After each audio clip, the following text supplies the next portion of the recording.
Sarcasm is a very interesting word. It comes from the Greek sarkasmós, which means to tear flesh, flesh tearing.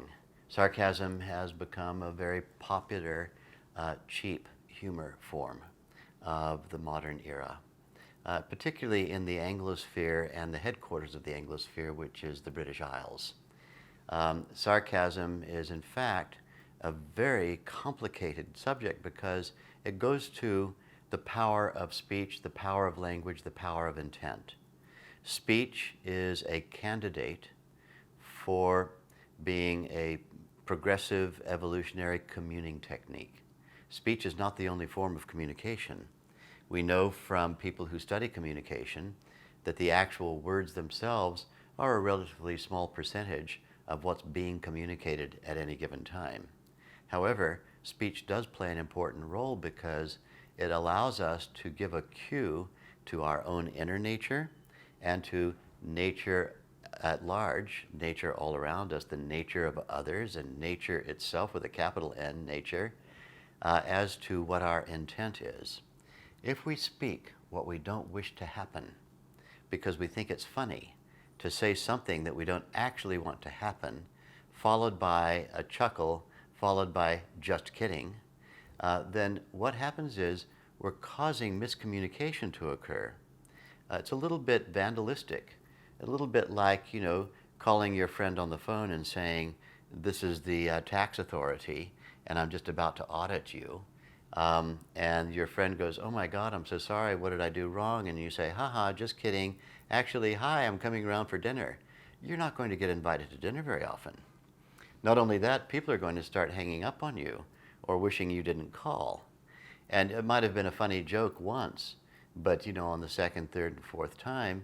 And what happens is that eventually, as we continue to speak something, it's a beautiful phrase that comes out of the Veda that for somebody who has developed good consciousness, we call that person a rishi.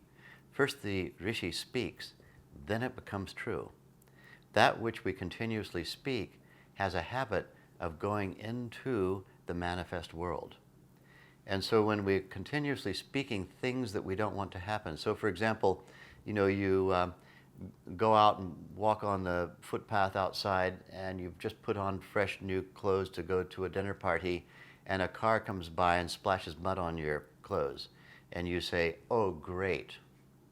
But then, when somebody tells you that you've just won the Nobel Prize, you also say, oh great. Well, what does great mean actually? Does it mean there's this thing that I want to happen, it's so wonderful, and then this other thing that happens that is actually undesirable, and I call that great too? The insidiousness and the perfidiousness of sarcasm having sneaked very destructively into our common parlance, into our vernacular, we need to do a kind of a search and destroy mission. We need to find the areas in which we are spontaneously using sarcasm, flesh tearing, either to try to be funny or to actually be harmful, because sarcasm can be an actually not even passive aggressive, it's just aggressive form of shaming technique, where we are attempting somehow to belittle or trivialize someone, or we're attempting to shame them.